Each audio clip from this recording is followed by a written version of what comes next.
Bonjour à toutes et à tous et bienvenue pour cette nouvelle vidéo. Petite vidéo en suivi de la précédente. Parce que finalement, lorsque j'ai donné mon avis sur cette affaire de Prigozhin et de Wagner, j'avais dit que ça allait certainement finir en pétard mouillé. Et bien finalement, ça a fini en pétard mouillé. Et on en sait un peu plus aujourd'hui. En réalité, Prigozhin a tout simplement pété les plombs. C'était déjà le cas à partir de mars-avril, où il avait des fois des discours et des réactions qui étaient un petit peu très critiques vis-à-vis de l'autorité russe, et plus particulièrement envers Shoigu, le ministre de la Défense, dénonçant des dysfonctionnements, des incompétences dans la logistique, dans le commandement même de l'armée russe.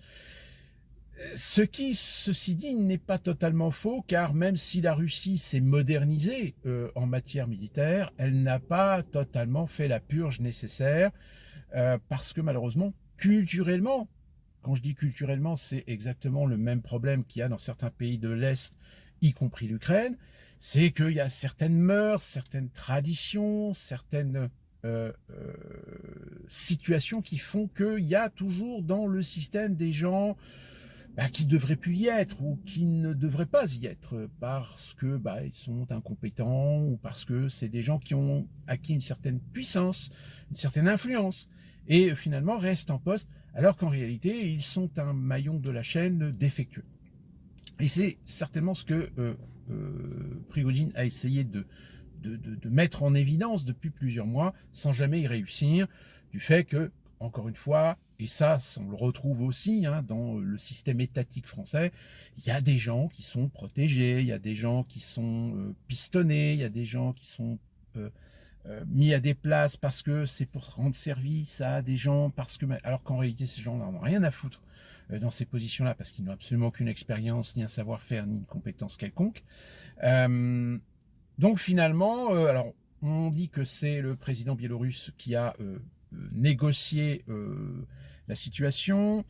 Prigozhin donc est réfugié aujourd'hui en Biélorussie. L'autorité russe a promis qu'il n'y aurait pas de sanctions à son encontre, mais certainement que dans l'accord, il dit bah oui, mais bon, maintenant qu'ils ne reviennent pas en Russie. Donc voilà. Mais là où c'est très intéressant, c'est que quand vous regardez dans les réseaux sociaux, vous avez des posts, plus particulièrement sur Twitter, des posts qui datent de 12 heures, de 20 heures ou d'hier, ou même il y a 2 jours. Et vous vous rendez compte que les gens qui sont à l'origine de ces tweets, finalement aujourd'hui, ils font pas leur mea culpa finalement. Parce que oui, ils étaient dans l'absolue nécessité finalement de dire ça y est, regardez, ça y est, c'est parti. Poutine, on va réussir à le dégager. Et puis non. Oui, je descends un petit peu l'appareil parce que sur le tableau de bord avec le soleil, j'ai bien peur que mon téléphone me fasse le coup de chaleur évident. Oui, donc tous ces gens, tous ces médias qui avaient tout simplement, alors là j'ai envie de dire, l'expression mettre la charrue avant les bœufs prend tout son sens. Car on le voit dans les syntaxes, dans le narratif, dans les sémantiques qui ont été utilisées par ces gens et qui croyaient réussir à convaincre l'opinion de dire oui, regardez, voilà, c'est.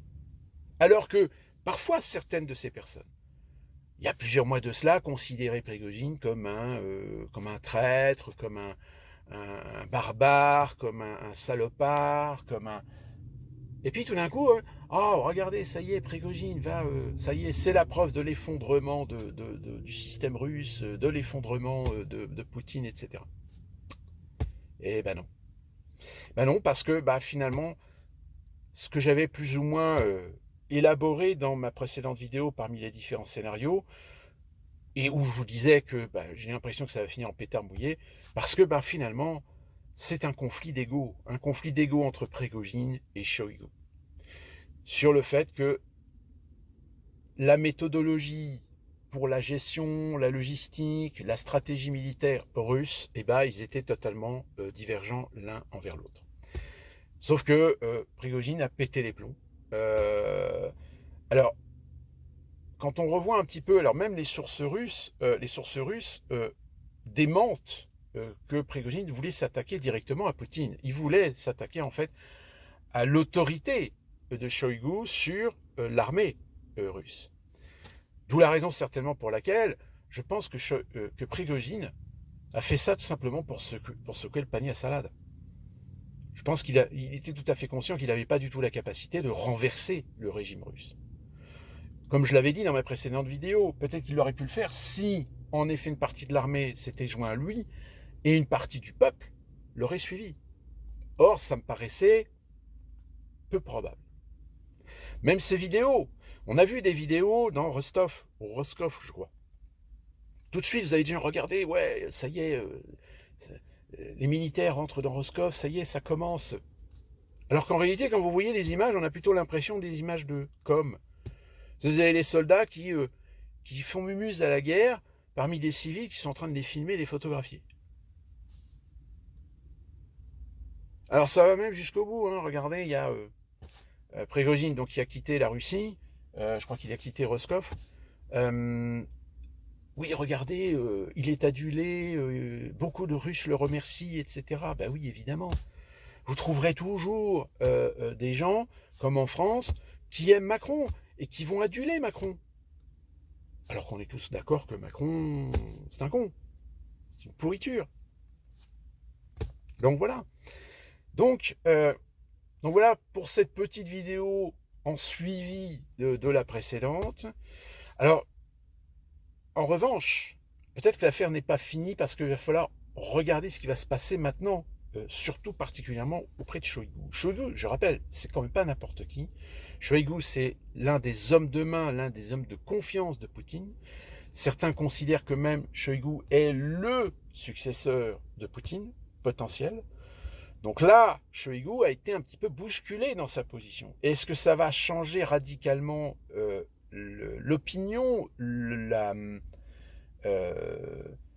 son statut vis-à-vis de Poutine? Là, je pense que là, il va falloir vraiment observer ce qui va se passer. Alors, on sait déjà qu'il y a certains responsables du ministère de la Défense qui ont démissionné. Alors, démissionné ou viré ou amené à démissionner pour pas être viré, pour garder les honneurs, etc. Enfin bref, on connaît la chanson. Donc voilà, c'est je pense, quelque chose qu'il va falloir suivre. Alors évidemment, ça a secoué un petit peu dans les brancards, donc l'armée ukrainienne en a profité pour faire quelques progressions, mais ça ne change en rien que après plusieurs semaines, la contre-offensive ukrainienne est un échec. Et d'ailleurs, on a un propos de Blinken, qui est le secrétaire d'État américain, qui commence maintenant un petit peu à tâtonner et être moins vindicatif, moins assuré sur la façon dont il faut aider l'Ukraine. Parce que je le rappelle, là on essaie de vous faire croire que on va continuer à soutenir l'Ukraine, etc. Sauf que le problème, c'est qu'on ne va pas en avoir les moyens. Et comme je vous l'ai dit, il y a des billes, il y a des accords qui ont été passés avec Kiev sur l'après-guerre. Sauf que l'après-guerre, s'il faut attendre 1 an, 1 an et demi, 2 ans, il y a beaucoup de sociétés financières, BlackRock, Vanguard, pour ne citer que, qui ne vont pas attendre. Eux, ils ont planifié de la rentabilité, ils ont planifié du profit et de l'investissement sur du court et moyen terme. Le long terme, c'est hors de question. Ils ne peuvent pas se permettre d'attendre. Tout comme les pays occidentaux ne peuvent pas continuer à endetter les pays pour filer des milliards et des millions et du matériel à coût de millions d'euros à l'Ukraine. C'est pas possible. On ne peut pas continuer comme ça. Il y a un moment donné où c'est mettre en péril l'intégrité et la crédibilité des dirigeants de nos pays. Et même déjà, on le voit auprès des pays membres de l'Union européenne, il y a déjà des discordes. Des discordes sur la façon de faire. Je vais terminer avec Macron. Vous l'avez vu, Macron a osé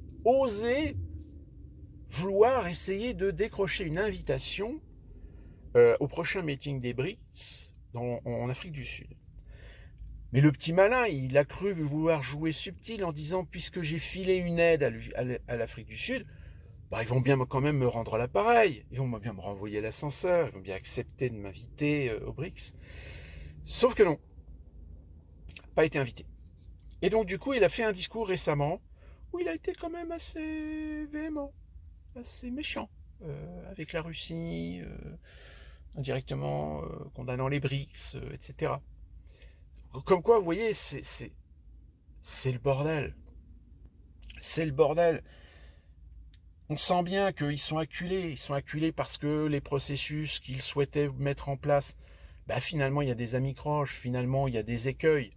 Que aujourd'hui, ce monde multipolaire que sont les BRICS, que sont certains pays comme la Russie, la Chine, l'Inde et d'autres pays, on l'a vu, l'Algérie qui est sur le point, c'est pas encore accepté, mais qui est sur le point de rentrer dans les BRICS. Alors évidemment, les intérêts français en Algérie, bah, ils commencent à chier dans leur froc. L'Arabie Saoudite qui, depuis quelque temps, montre bien qu'elle a l'intention de reprendre son autonomie et son indépendance vis-à-vis de certaines influences, plus particulièrement américaines. Si vous voulez, il y a des cases qui avaient été posées par les Occidentaux qui sont en train d'exploser les unes après les autres. Et ça, c'est jamais bon. C'est jamais bon parce que ça menace les intérêts, ça menace le plan. Et si d'un côté, on se rend compte qu'en effet, il y a une accélération de la mise sous tutelle des peuples par des procédés divers et variés, par des lois, par la digitalisation, par la numérisation, par les contrats sociaux, par la taxe carbone, voire même le quota carbone. Hein, l'Union européenne, ça y est, on en a parlé. L'intégration, la combination, le combiné, le permis de conduire, le passeport, la carte bancaire, le pass Covid, en une seule identité numérique. Ça y est, c'est parti, hein, la machine se met en route, etc. La suppression du liquide, de l'argent liquide,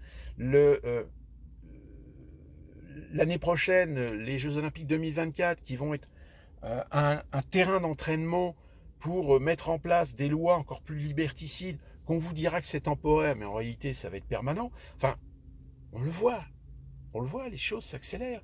Et à côté de cela, évidemment, toutes les manipulations idéologiques, que ce soit avec les progressismes, le wokisme, le LGBTQ+, dont d'ailleurs on a vu un truc assez cocasse, puisqu'il y a eu une Gay Pride à Paris, dont d'ailleurs les insoumis se sont très évertués à bien montrer qu'ils étaient présents, tellement présents que les ultra-gauches ont poussé des LGBTQ+, à chanter l'Internationale. International qui est l'hymne quand même du